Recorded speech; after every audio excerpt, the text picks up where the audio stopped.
Bonjour à tous et merci beaucoup de m'avoir invité à Bordeaux. Je vous fais une petite confidence, c'est que j'ai quelques racines bordelaises, et en plus médicales, parce que je suis médecin, sans doute à cause d'un oncle qui s'appelait Pouillal, qui était bordelais, et c'est lui qui est à l'origine de la vocation familiale pour la médecine. Donc je suis en partie un tout petit peu chez moi. En tout cas, je suis très content d'avoir été invité. Ce qui m'inquiète plus, c'est le sujet qui est extrêmement ambitieux, l'actualité sur la recherche, qui m'a fait un peu peur. Alors, j'ai décidé de brosser rapidement ce qu'il y avait, mais vraiment de me focaliser sur ce que je connaissais un peu mieux, c'était la recherche sur les vaccins, sur l'immunothérapie sélective. Alors, juste pour ceux qui connaissent pas bien, le traitement standard du glioblastome repose sur la chirurgie. Et puis après, on fait un traitement par radiothérapie pendant 6 semaines. Tous les jours, un peu de thémodal, qui est une chimiothérapie alkylante. Donc ça, c'est radio-chimio, concomitant. Et puis après, il y a 6 cycles de chimiothérapie par thémodal. Ce nouveau traitement qu'on dit fréquemment le protocole STUP a montré une efficacité inédite en neuro-onco. Vous aviez autrefois la courbe rouge de survie. Vous voyez, avec une médiane de survie qui est à peu près à 8 mois. Et avec le STUP, on passe non seulement à une médiane qui a augmenté à plutôt 15 mois, mais surtout avec un plateau ou un semi-plateau à la fin avec des longs survivants. Donc ça a été un vrai progrès, c'était en 2005. Et depuis, il faut bien dire que les progrès ont été très marginaux. Alors, on espère l'arrivée de TT-Film, mais je crois qu'il y a un symposium tout à l'heure dessus, donc je ne vais pas en parler, avec ce dispositif qui est électromagnétique et puis qui, dans l'étude de JAMA, montrait un bénéfice de survie également.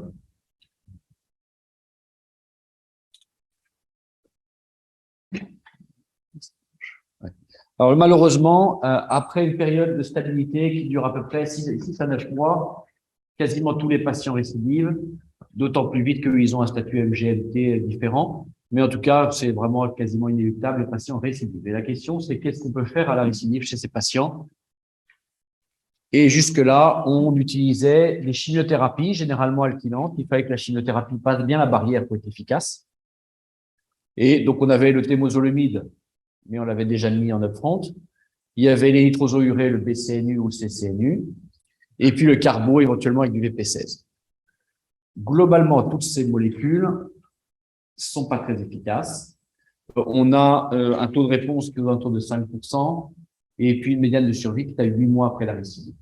Je parle bien sûr en statistique. Pour un patient donné, c'est différent. Il y a des patients qui vont bien répondre et d'autres qui vont pas répondre.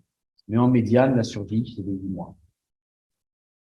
Il y a eu beaucoup d'agitation dans le milieu neuro-oncologique, beaucoup d'énergie dépensée et l'espoir mis dans le bevacizumab, dans l'Avastin, qui donnait des très belles réponses. Ce n'était pas 5% de réponse, c'était 50% de réponse. Mais malheureusement, il n'y a pas eu de gain de survie. Et certains pays, du coup, ont interdit l'Avastin. Et puis la France le tolère. C'est-à-dire que nous, on utilise beaucoup d'Avastin. On l'utilise pas tellement à visée oncologique, mais à visée anti-œdémateuse et qualité de vie.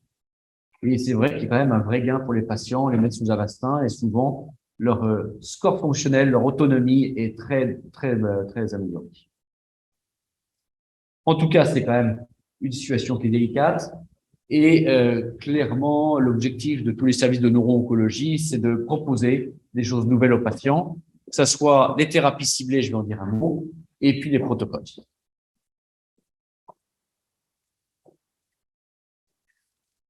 Alors, quand on regarde en arrière, les thérapies ciblées, qui au début ne marchaient pas du tout, on avait essayé les anti-EGF, ça ne marchait pas, on avait essayé je ne sais plus lesquels, mais plusieurs, c'était toujours un échec.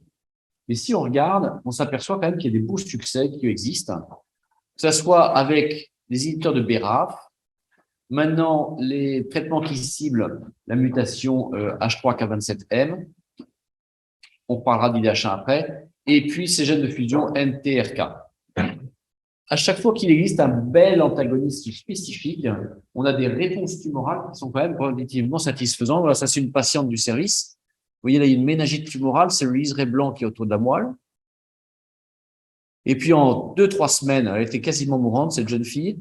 Et en 2-3 semaines, avec un traitement anti-BRAF et anti-MEC, mais l'anti-MEC pour éviter les échauffements d'anti-BRAF, on avait une très, très belle réponse, presque complète, et la patiente a survécu longtemps. Je vais pas m'attarder là-dessus, c'est pas ma spécialité, donc je pense que d'autres personnes en parleront mieux que moi. Des belles réponses, mais parfois un échappement rapide. C'est le problème qu'il va falloir quand même prendre à bras le corps et arriver à avoir des rémissions beaucoup plus longues. Je vais pas trop parler non plus d'IDH1, où des inhibiteurs sont en cours d'essai, généralement limités aux patients qui progressent pas vite. Les inhibiteurs IDH1 n'ont pas donné de gros succès chez les patients anaplasiques, avec des tumeurs rapidement progressives. Voilà, et puis là j'ai listé, je ne dois pas être exhaustif, les essais cliniques en cours avec les molécules qui sont qui sont différentes des inhibiteurs ciblés, certains en phase 3, d'autres en phase 2. Bon, je les ai listés là juste pour dire que ça existe, je ne vais pas les revoir, et c'était pas mon sujet aujourd'hui.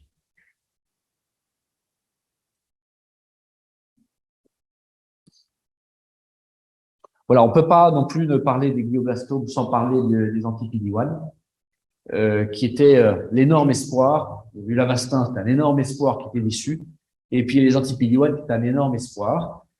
Vous savez que les anti-PD-1, comme les anti-CTLA4, c'est checkpoint inhibitors qui permettent de libérer la réponse immunitaire, d'éviter les phénomènes de tolérance. Il y a eu des très beaux succès dans le mélanome, dans le poumon, dans d'autres cancers. On avait un énorme espoir sur le glioblastome et il y a eu beaucoup d'essais cliniques, que ça soit à la récidive, mais aussi en upfront, juste après la radiothérapie. Donc, STUP plus ou moins PD-1. Et bon, dans le service, par exemple, on s'est énormément investi sur ces essais et malheureusement, ça a été une parfaite catastrophe. Il n'y a eu aucun signal d'efficacité avec les anti-PD-1, que ce soit à la récidive, là je vous montre la courbe de survie à la récidive, et la courbe de survie en upfront, je ne sais pas si elle est encore publiée, mais c'est du même style. Donc les anti-PD-1 ne marchent pas, et ce qui était très décevant, c'est qu'on ne voit même pas une petite queue ici, c'est-à-dire qu'une fraction de patients qui auraient pu bénéficier d'eux.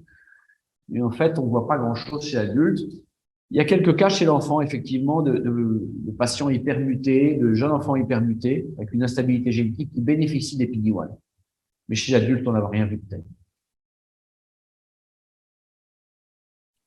Alors, les PD-1 ne sont pas enterrés. Enfin, il faut espérer qu'ils ne sont pas définitivement enterrés. Et il y a plusieurs essais qui continuent en combinant PD-1 avec autre chose. Notamment, on peut combiner avec anti-CTLA4, qui a un effet immunofavorisant, mais aussi anti-Treg, donc qui est intéressant. Il y a des essais cliniques en cours.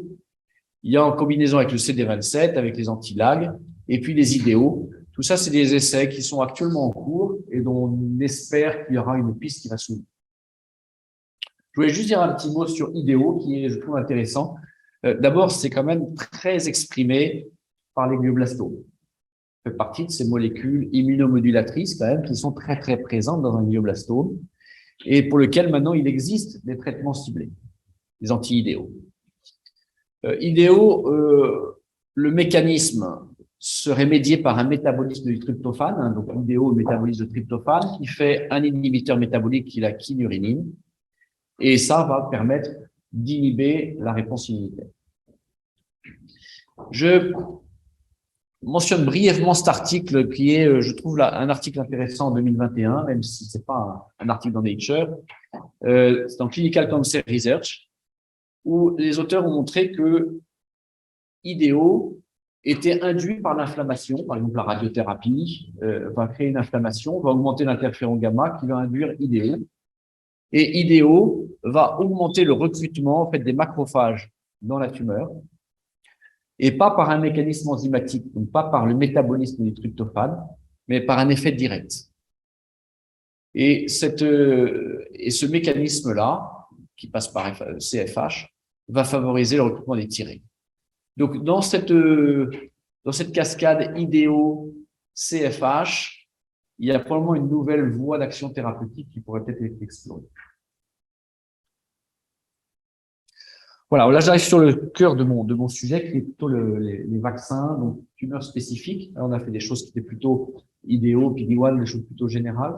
Là, on est vraiment sur antigènes spécifiques avec, quand vous discutez de ce sujet, c'est avec quelle spécificité, quel antigène. C'est ça tout le problème dans les cancers, que ce soit dans les glios ou dans d'autres, c'est qu'est-ce qu'on va cibler.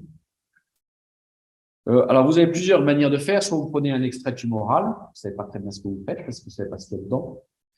Ou bien vous prenez des tumeurs, des antigènes qui sont des antigènes de rêve, qui sont spécifiques de la tumeur. Donc, il y en a quelques-uns dans les glioblastomes, GFRV3, IDH muté, etc.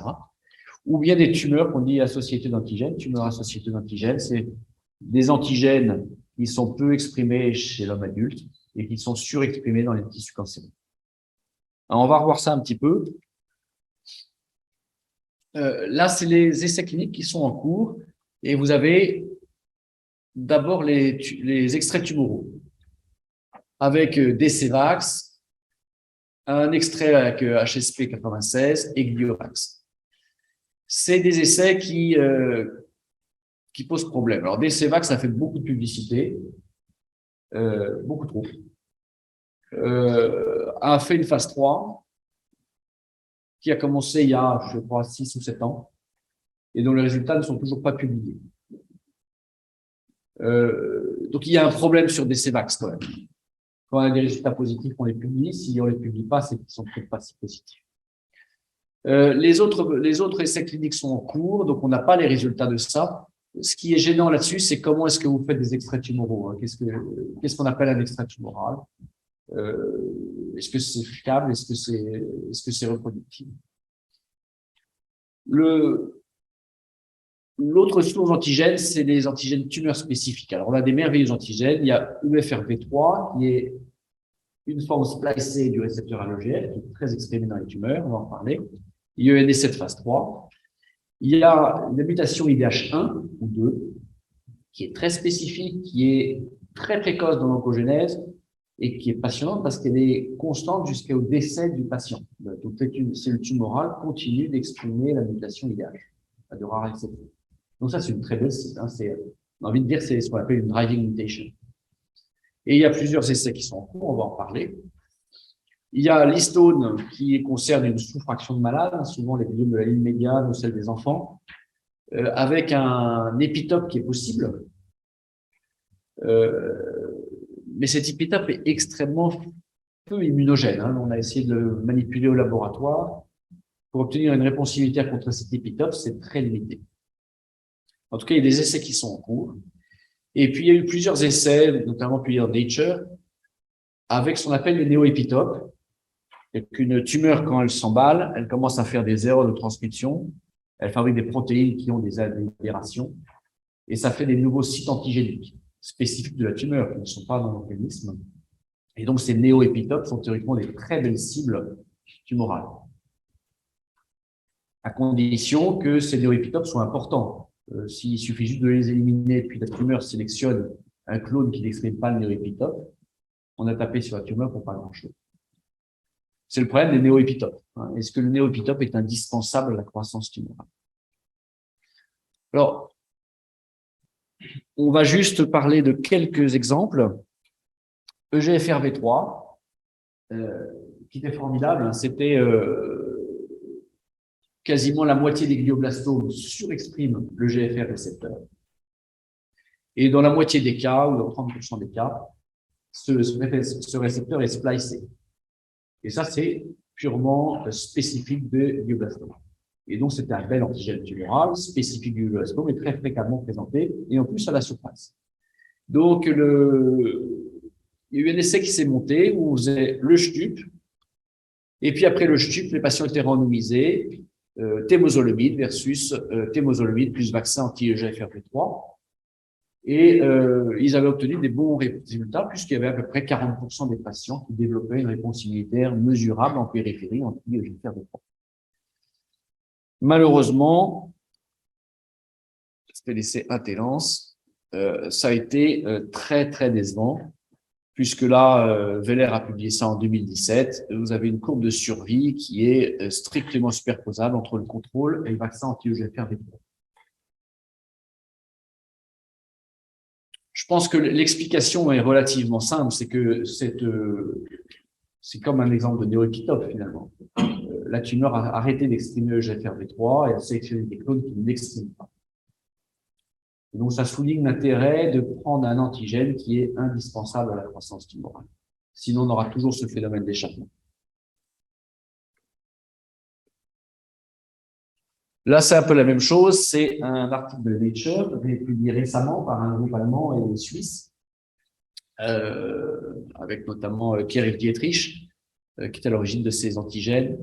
Et ils ont fait un essai extrêmement complexe, dont je vais parvenir, où à la fois il y a des néoépitopes qu'ils ont identifiés sur lesquels ils ont vacciné, et puis aussi des antigènes qui sont un peu partagés et qui aussi ont été utilisés comme source antigénique.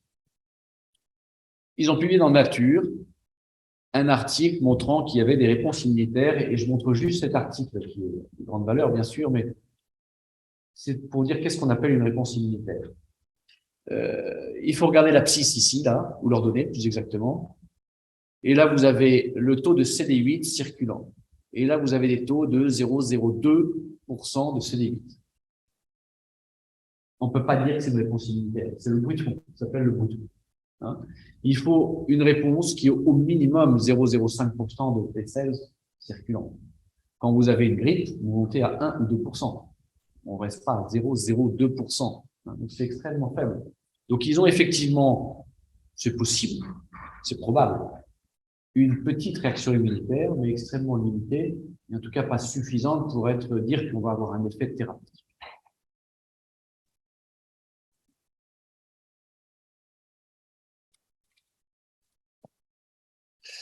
L'autre chose, le patient, toujours le même groupe allemand, donc il a vacciné contre IDH, la mutation d'IDH. Ça, c'est vraiment intéressant.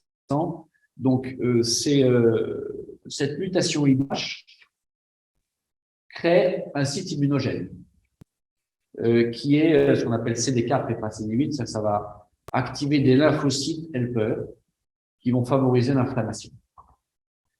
Et donc, ils ont pris des patients qui étaient IDH mutés, une population un peu hétérogène, puisque certains étaient irradiés, pas d'autres, avec un protocole parfois un peu compliqué, mais enfin, c'est des patients IDH mutés, ils vaccinent contre l'IDH. Et là, ils regardent ensuite la réponse dans le sang, et ils ont 80% de réponse. Là, vous voyez, ils ont fait un cutoff qui est encore un peu bas, à 0,02% de TBFC. On aurait aimé voir ce panel-là, avec 0,05 ou 0,1% en cutoff, ça aurait été peut-être plus riche pour savoir ce qui se passait. Mais en tout cas, on voit quand même qu'il y a des patients qui répondent. Chaque colonne, c'est un patient. Et puis là, c'est le temps. Donc, là, c'est tout noir parce qu'il n'y a pas c'est le baseline, en fait, hein. Et puis, vous avez des patients qui répondent. Alors, parfois, la réponse apparaît puis disparaît. Donc, c'est assez fluctuant, la réponse immunitaire. Mais bon, autant l'autre article de Nature, on pouvait être critique en disant vraiment vos réponses sont très, très basses. Là, il y a quelques patients qui ont des réponses significatives anti-IDH1. Et malheureusement, ils n'ont pas vraiment de réponse tumorale. Donc, ils présentent les choses en disant on a 84% de stabilité à 3 ans, mais ce qui est normal dans cette population de patients IDH. Ils présentent quand même ils soulignent le fait qu'il y a beaucoup de pseudo-progression. Pour ceux qui ne sont pas familiers avec ça, c'est que quand vous faites la radiothérapie, parfois vous avez juste après la radiothérapie une espèce de progression tumorale. En fait, c'est pas forcément tumorale, c'est une progression de l'image, une progression de la prise de contraste. Je ne sais pas si on voit bien ici. Ouais. Vous voyez là ici la prise de contraste qui apparaît, qui n'apparaissait pas. Et là, ça peut être soit une progression de tumeur, soit une inflammation qui a détruit les vaisseaux. Et c'est très difficile, c'est même impossible de distinguer entre les deux. Alors, CERF n'a pas de restriction HLA à 2, pour la bonne raison que ça n'est pas un épitope CD8, c'est un épitope CD4. Donc, c'est pas, ça va faire des lymphocytes CD4, c'est pas des lymphocytes, ça va pas faire de lymphocytes tueurs, ça va faire des lymphocytes qui sont pro-inflammatoires. L'avantage quand même de ça, l'inconvénient, c'est que ce n'est pas des lymphocytes tueurs, c'est des lymphocytes inflammatoires. Mais l'avantage, c'est que vous n'avez pas de restriction HLA A2, et donc vous pouvez adresser toute la population. Adresser l'ensemble anglo-saxon. Vous pouvez inclure toute la population dans les traitements.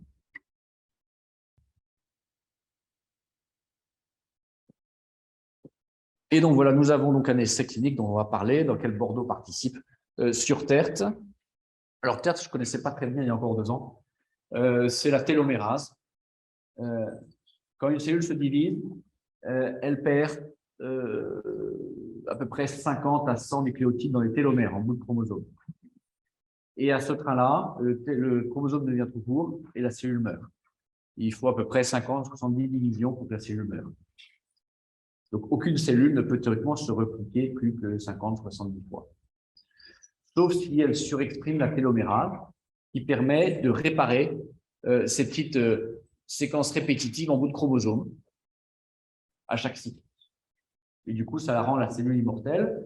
Et donc, on comprend bien que toutes les cellules souches de l'organisme vont exprimer la télomérase pour leur permettre d'être immortelles en quelque sorte.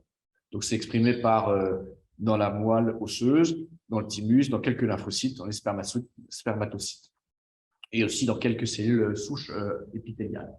Mais c'est une fraction très minime des cellules qui expriment TERT. Et généralement, quand elles expriment TERT, c'est un niveau qui est positif, mais pas intense. Alors que dans les cancers, l'expression de TERT devient très intense parce que les cellules se divisent tellement vite, elles sélectionnent celles qui surexpriment TERT afin d'être immortelles. On estime qu'à peu près 90% des patients qui ont un cancer surexpriment TERT dans leurs cellules tumorales. Là, vous avez par exemple l'exemple d'un glioblastome où il y a la forte expression de TERT dans les cellules tumorales, dans quasiment toutes les cellules tumorales. Il y a plusieurs mécanismes par lesquels une cellule tumorale va pouvoir surexprimer TERT, mais un des principaux, c'est de faire une mutation, non pas dans TERT, mais dans le promoteur de TERT. Ce qui fait que le promoteur va être modifié et la cellule va surexprimer TERT. Et là, vous avez la fréquence des mutations dans les promoteurs de TERT en fonction des cancers. Et là, ça, c'est vraiment très chouette. Les glioblastomes sont le cancer le plus muté en termes de promoteurs TERT.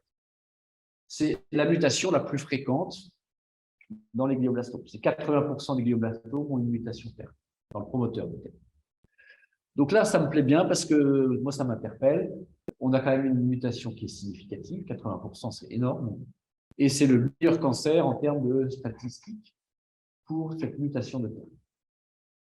Même si on ne comprend pas bien pourquoi c'est si important dans le glioblastome, il y a quand même un point qui interpelle. Et TERT peut être un antigène merveilleux. Donc, il y a eu plusieurs équipes qui ont développé des antigènes contre TERT pour faire des vaccins dans le cancer. Il y a eu des essais qui ont été faits avec des réponses immunitaires.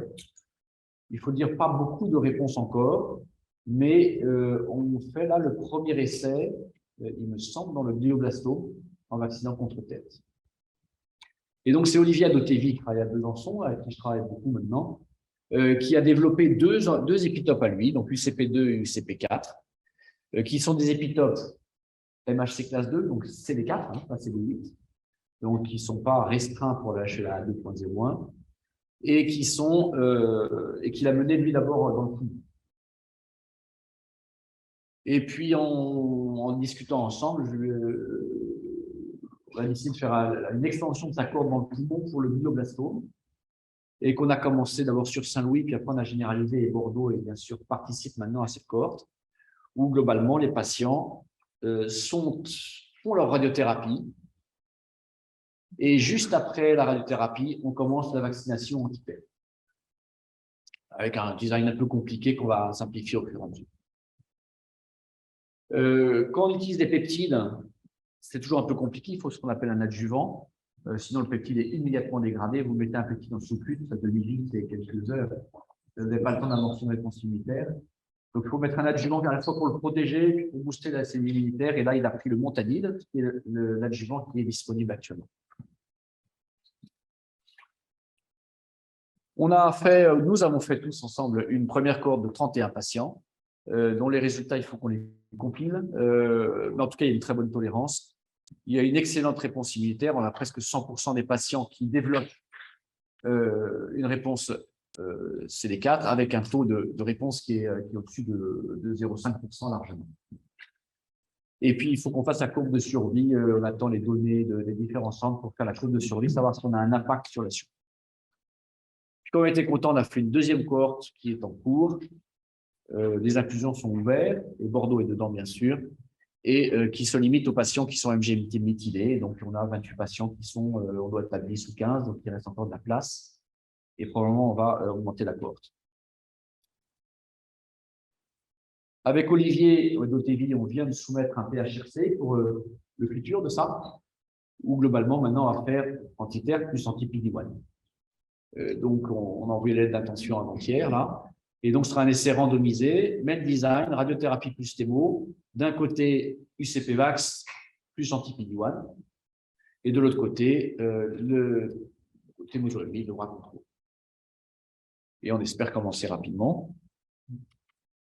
Et puis, à plus long terme, on voudrait aussi améliorer l'adjuvant. On utilise du montanide, qui en fait n'est pas un très bon adjuvant parce que ça trappe les antigènes au niveau de l'émulsion. Et une grande partie de la réponse immunitaire se passe au niveau du dépôt. Donc en fait, c'est comme un espèce de… Ça attire les lymphocytes. Au lieu d'aller dans le cerveau, ils vont aller autour de l'injection. Et dans le laboratoire, on a beaucoup travaillé sur les adjuvants depuis des années. Et on a montré que si vous mettez des petits peptides sur des nanoparticules de mélanine, qui sont la mélanine, ça va être quelque chose de bondage. Si vous faites de la mélanine synthétique, ça fait des nanoparticules qui sont solubles. Et ça colle tout. Vous pouvez coller des peptides sur la mélanine. Et ça, c'est une microscopie électronique. Vous voyez, c'est tout petit. Ça fait des agrégats. Si vous immunisez une souris, il y a un truc qui est étonnant, c'est que la mélanine, elle va droit dans les ganglions. C'est un truc physiologique. C'est-à-dire que nous tous, quand on se gratte, on envoie de la mélanine dans les ganglions. Et ce qui est amusant, c'est que cette mélanine, on la retrouve non pas dans les zones B des ganglions, là, c'est ceux qui sont blanches. Là, elle est en noir, la mélanine. Hein. Mais elle va dans les zones T, qui fait CD4, CD8. Donc, on a une espèce de véhicule pour antigènes, pour aller dans les ganglions, dans les zones CD4, CD8. Et en plus, la mélanine, on l'a montré, protège beaucoup des peptides de la dégradation. Et avec ça, on a une réponse immunitaire qui est très impressionnante chez la souris, où on a…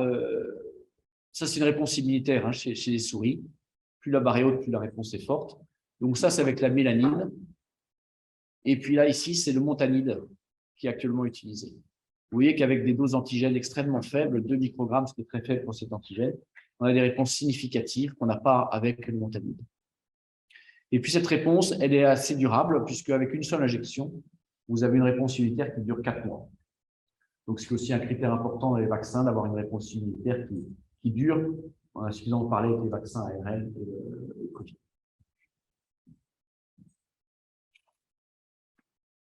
Voilà, on est aussi content de cette approche parce qu'on a une réponse immunitaire qui en plus est efficace sur les tumeurs. Voilà 2 modèles syngéniques où on a préventif, c'est-à-dire curatif.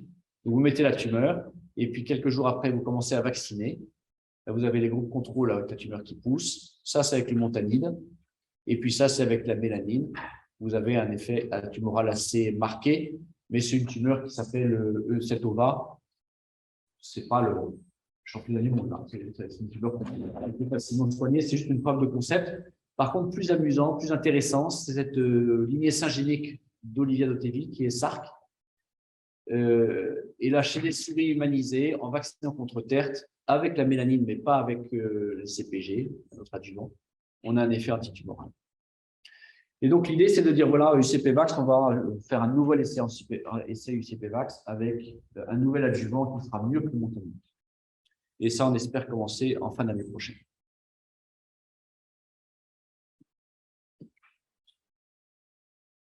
Voilà, les conclusions, je trouve ça toujours très compliqué.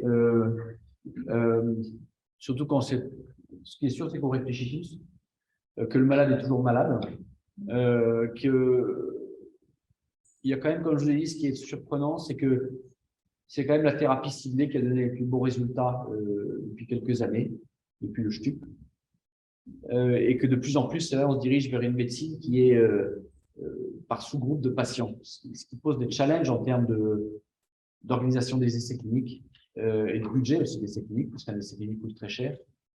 Et l'avenir, clairement, ça, à mon avis, ça va être d'arriver à sélectionner des sous-groupes de patients et arriver à faire facilement chez ces sous-groupes de patients des essais cliniques pas trop chers et pour montrer leur efficacité.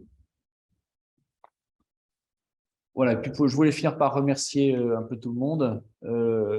Mon équipe au laboratoire, là, qui travaille beaucoup sur la mélanine, Claire Banissi, Kaïna Kassef, Angélique Gautret et Benoît Roch. Je travaille pas mal avec Eric Tartour et Corinne Tanchot, qui sont à l'INSERM U970, qui sont immunologistes. J'ai mon équipe clinique à Saint-Louis. Et puis, bien sûr, on travaille de plus en plus avec l'équipe d'Olivier, que ce soit l'équipe de recherche ou l'équipe de clinique. Et puis, il faut remercier tous les gens qui travaillent sur le CPVAX, donc Besançon, Dijon, Paris, Bordeaux, et puis Marseille, et puis les patients qui ont accepté d'entrer dans les essais cliniques.